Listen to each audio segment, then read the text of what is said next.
হাতে নিয়ে আছি মিষ্টির প্যাকেট, আরও কিছু ফলমূল কিনে নেব। আর কোথায় যাচ্ছি, কী কারণে যাচ্ছি, সব কিছু দেখতে হলে ভিডিওতে চোখ রাখুন। হ্যালো ভিউয়ার্স, আসসালামু আলাইকুম। কেমন আছেন? আশা করি ভালো আছেন। আপনাদের দয়ায় আমি অনেক অনেক ভালোবাসার মানুষের কাছে গেলে অবশ্যই তো খালি হাতে যাওয়া যাবে না, কিছু না কিছু নিতেই হবে। সে কারণে এই তো মিষ্টি কিনে নিয়েছি। তারপরে চলে এসেছি ফলের দোকানে। আমার ছোট্ট ভাই, ভাইয়ের বউ আর আমি আর আমার পুচকু সোনা সবাই মিলে চলে যাচ্ছি সে ভাইরাল শাবনূর আপুর বাড়ি আর সে ভাইরাল মেঘনা আপুর সাথে দেখা করার জন্য। জানি যে শান্ত ভাইয়া তুলি আপু এখন এখানে নাই, ওরা আছে শহরে। তারপরে গেছি, দাওয়াত দিয়েছিল দাওয়াত খাওয়ার জন্য। এই ভিডিওটা রোজার একদিন আগের, মানে রোজার একদিন আগে আপুরা আমাদের দাওয়াত করেছিল, তো সে কারণেই দাওয়াত খেতে আপুদের বাড়িতে যাওয়া।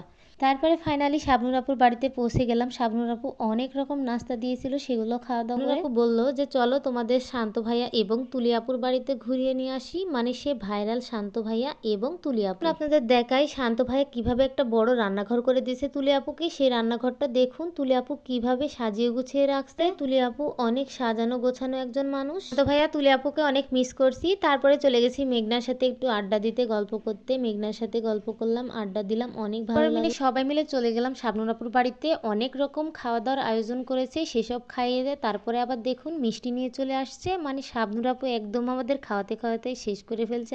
আসলে আপুরা অনেক ভালো মানুষ। আবারও আসবো আপুর বাড়িতে, আবারও যাব আপুর সাথে দেখা করতে। তো কবে যাই, কোন সময় যাই, সেটাও আপনাদের সাথে শেয়ার করবো। শাবনূর আপু না, মেঘনাপুর সাথে দেখা করব, কথা বলবো। মেঘনাপু বারবার করে যেতে বলে, সেজন্য। তো এখন করার মতো এই পর্যন্তই। সবাই ভালো থাকবেন, সুস্থ থাকবেন। পরবর্তী ভিডিও আপনাদের সামনে হাজির হবো। আল্লাহ হাফেজ।